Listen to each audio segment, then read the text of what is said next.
Troisième épisode de notre série Un lieu des histoires à Altkirch, direction la boutique de modélisme de Christoph Holbein. Ce collectionneur amoureux, entre autres, des petits trains, a fait de son magasin une véritable attraction. Stéphanie Malorand et Eric Leinhofer.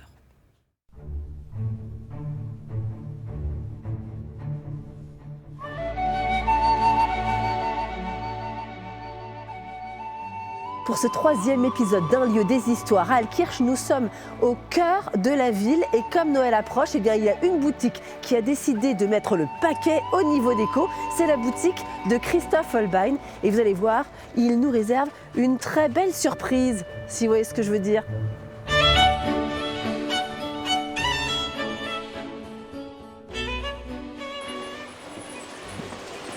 Bonjour Christophe. Bonjour Stéphanie. Ça va bien? Très bien. Alors on est là dans votre univers, le modélisme.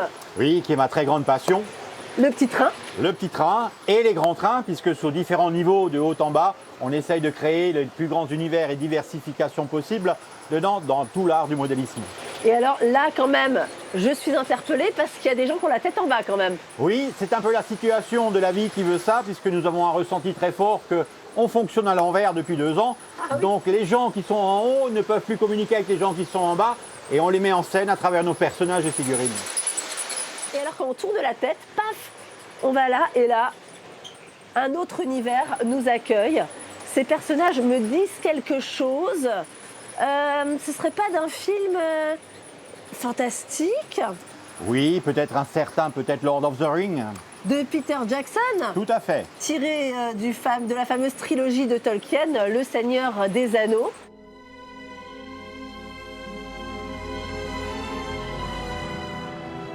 Nous avons donc réussi à trouver les personnages qui sont fabriqués en Nouvelle-Zélande par l'entreprise Weta, qui appartient à Peter Jackson, qui a servi à la réalisation des films. Et donc ce sont vraiment les personnages qu'on trouve dans le film. Certifiés originaux, ils sont quantifiés à 300 voire 400 exemplaires dans le monde avec une cartographie et chaque personnage a un numéro, une classification, une carte d'identité.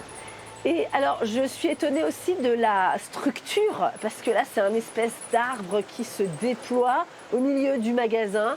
Comment ça a été possible ? Alors, il y a une implantation sur une base bois, métal. Ensuite, il y a 2,5 tonnes de colle à placo pour les sculptures. Il y a plus de 100 kg de peinture avec les mélanges. Et ensuite, on a 80 kg de résine qui ont été appliqués dessus.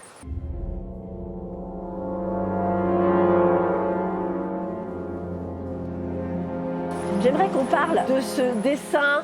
On voit la photo du dessinateur. On reste vraiment dans l'équipe de Peter Jackson. On a la chance, mais vraiment l'immense chance de pouvoir avoir des cartographies et certains dessins de Alan Lee qui est ici représenté en photo, qui est l'illustrateur et le concepteur de tous les dessins de Hobbit et Lord of the Ring dedans. Et nous avons réussi à en avoir 2. Avec la complexité encore de certains personnages extrêmement rares, on est fou de joie de pouvoir présenter ça au public. Bien alors moi, ce que je peux dire, c'est que cet univers enchanteur, il est ouvert jusqu'au 10 janvier, oui. Tous les jours de 10h à 19h. Je vous remercie, je te remercie Christoph Holbein de nous avoir laissé pénétrer dans cet univers. Et moi je vous dis à demain, on restera dans l'enchantement en extérieur. À demain.